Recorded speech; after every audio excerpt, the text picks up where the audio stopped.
Josh here, and I got part 2 of the SeaRat story from the year 2020, or this year. And I said that just in case somebody watches it, next year or a subsequent year after that. But if you remember, we had got the SeaRat out, and it was absolutely flying. We definitely ran into a few setbacks in part 1. If you haven't seen part 1 of the SeaRat video, I'll have it linked right here. Make sure to check that video out.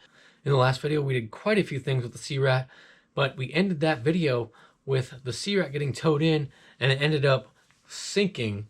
So basically, we're going to show you what happened after that. Yeah, I don't know. We might be done with the SeaRat. It might be time to just kind of bury the rat and let it go. So I guess comment and let us know what you guys think we should do. It's just kind of... Oh man. Taking a nosedive. Oh, here. No hands. That is on the bottom. Oh man. No. Jeez. It's only taking on a little bit of water. It's only a little bit. Only a little bit. Oh my gosh. Get lighter. Oh. Ah, that's good enough there, bud. No worries. Can you hold the pole for me, though? Oh yeah.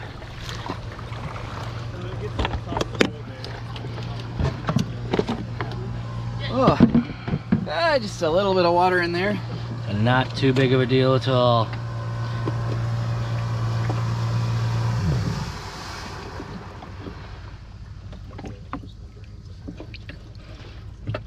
Does it need to be out of the water to work? Because we could do some things.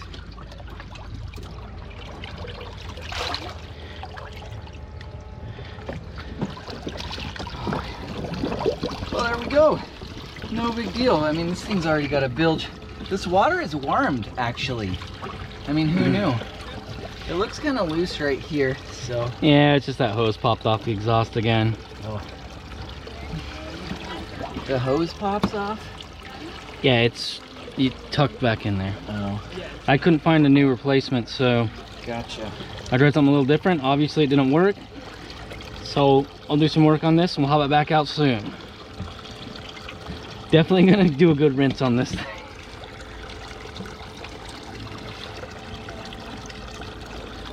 So we drained all the water out of the ski, and then we rinsed off the engine with some water on the outside of the engine, and also sprayed it down with a little bit of WD-40 to keep it from getting any corrosion.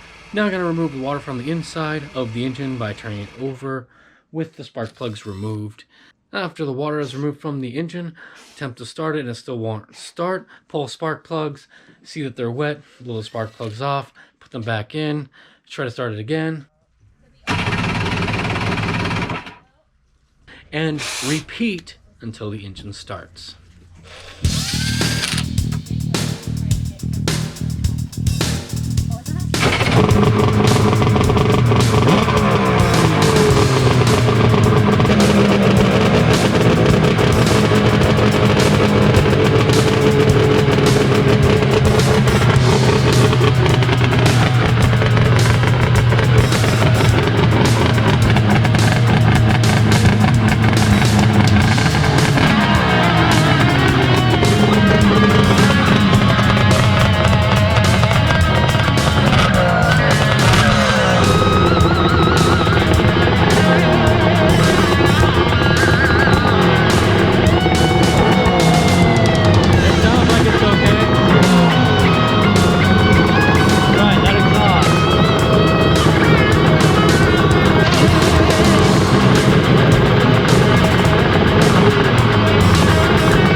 SeaRat will bring you to your knees before God because you're gonna be full speed, and then kneeling is your only chance at not eating it. The SeaRat will get you a lot closer to your maker. If you need parts for your older jet ski, definitely check out vintagejetski.com. They specialize in, well, you guessed it, vintage jet ski parts. And you can definitely use the promo code Jetski Brothers at vintagejetski.com to get 5% off your order for your old, super cool, badass jet skis. We're not taking this SeaRat right back out on the water just yet. The problem I keep running into is the exhaust keeps coming apart right in this area. And it is actually this sort of unusual bent hose that keeps popping off. So we're not going to run it out there until I get this set up better. Now I've got the carbs pulled off to the side so I can access the other side of our basically muffler slash resonator, and I'm going to pull that out. I can show it to you guys, and then basically what I need to do is shift it this way a little bit so that when this thing screws on, more of this can clamp on. That's the problem, is it's barely just grabbing an edge, and whenever you give it power, this hose just pops right off. There it is. That is the muffler unit, or the resonator. And it has one of these that goes over on this side as well, but there it is. So this unit is not straight piped like a lot of people think. It does have a water box-ish mufflery type of thing, although, you know, obviously it doesn't really do all that much. I'm going around the edges of the pipe here and giving it some dimples, so that'll have a little bit more for the hose to hold on to. I don't have the correct tool for making a bridge all the way around, but I do have this little hydraulic tool that I can go around and make these little dents with, which should hopefully make it so that it holds better.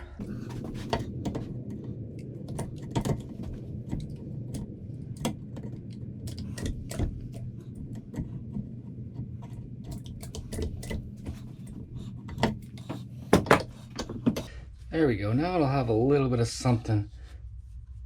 Now I'll have a little bit of something to grip onto. I've got a few things I need to get done on the SeaRat before I get it back out on the water. You can see I still have it kind of disassembled, and there's a pretty good reason for that. The exhaust tube that goes through the tray is super loose, so I got to put a new one in. I figure I better do that before it all goes back together, and I have a new one to go in. Basically, I got to pull the old one out of the rear, put that one in, and rivet and glue it in there so that, you know, it'll be nice and tight. I just don't want this thing filling up with water in the tray, because that would really suck. So that's really where this is at. Just got to install that, and then you'll be ready to go back out on the water. I just got a package in the mail, and it's from my good buddy Joel Arsenal up in Canada, and Joel has a jet ski YouTube channel, and he's obviously based from Canada, but he sent me a package, so I'm going to open that up and see what's inside. Alright, like I said, this was sent from Joel Arsenault. He has a YouTube channel as well, and I always watch his videos, and he does a lot of work with the Kawasaki X2, and he has some other skis on there as well. And if you want to check out his channel, I will leave a link to it in one of the card things that'll pop up on the screen here at the top of the screen. But I'm super pumped because I watch all of his videos, and he's been making these really cool camera mounts, and I've been saying, man, that looks awesome. And he went ahead and sent me over a prototype of the camera mounts. Let me see. Oh my gosh. This is hilarious. He sent me a certificate of authenticity. This certificate guarantees that this product is in fact a thing, built for JSB Josh, inspected by JA, which is going to be Joel Arsenal, and this is the date when I guess he did it. That's pretty funny. Oh man, that's awesome. I'm really super pumped about this thing because I've been watching all of Joel's most recent X2 videos. He's been having these really cool camera angles. So this is just a camera rig that he came up with.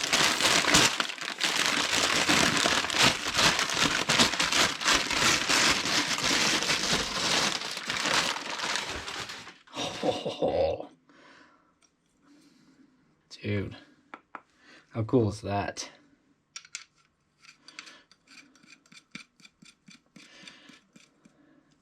So essentially,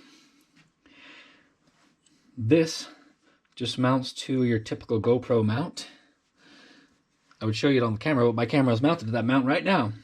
And then we will mount that onto like my helmet or somewhere where it can spin freely. Joel likes to run a camera on either end so we can switch between camera angles. And this is a bearing so the camera is free floating and can constantly spin around. Very cool. Alright, well, don't look too closely in my garage. You're going to see some spoilers. I keep having this to cover this up so you guys don't know what it is because, you know, we haven't got to the video where I reveal that thing yet. So don't look too closely in my garage or you'll see some spoilers. So anyways, this mounts onto, you know, just your typical GoPro mount that goes on your helmet or what have you. Let's see, do I have enough stuff to make this happen? Might need another one of these stupid, I might need another stupid screw thing. I have tons of them, but not in the garage here. We'll take you on a spin about the garage. Oh, how cool is that? I don't know, I'm super pumped to try this out on the water because I really like how it makes the videos just have a constantly moving camera angle. So super pumped about that. Thanks, Joel, for sending this over. Can't wait to get it out on the water and try it, although it is a bit cold out there. And definitely go check out Joel Arsenault's channel. He does some really cool stuff with the X2, and he is extremely knowledgeable about two-stroke engines because he was on a two-stroke snowmobile drag race team. I think he was one of the guys who would put together the engines for the team. Joel, you can correct me if I'm wrong about that. Anytime I talk to Joel about two-stroke stuff, he's very knowledgeable, has a very good grasp of what is actually going on. And two-stroke stuff, here's what I think about two-stroke stuff. It's very easy to get a two-stroke to run, but it's kind of more difficult to get it to run properly, and it gets even more difficult when you're trying to make it have more power for, you know, the displacement that it has. Because on the surface, it's very simple, but then when you start to try to make power, it gets a lot more complicated. So, you know, there's just in my limited knowledge of two-stroke, that's just kind of my take on it. If you guys are interested in buying one of these very unique camera mounts, definitely hit up Joel and see if he wants to actually make these to sell. That could be a possible business opportunity for him to make some money, and I think it's a really cool mount. You think that it's simple, but there's kind of a lot going on here, and obviously, you know, it's makeable by oneself, but it's a lot easier to have somebody who knows what they're doing put one together for you. Alright, so I got another super secret video for you guys, so if you want to see that, it will be linked in the description of this video, and that will be the only way you can get to it because it will be an unlisted video.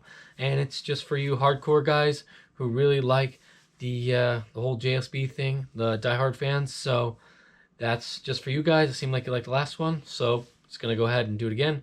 Basically just gonna talk about why my voice sounds a little bit weird and talk about a few things. So yeah, check that out if you want to. Linked in the description. That's it. I'm done talking. See ya!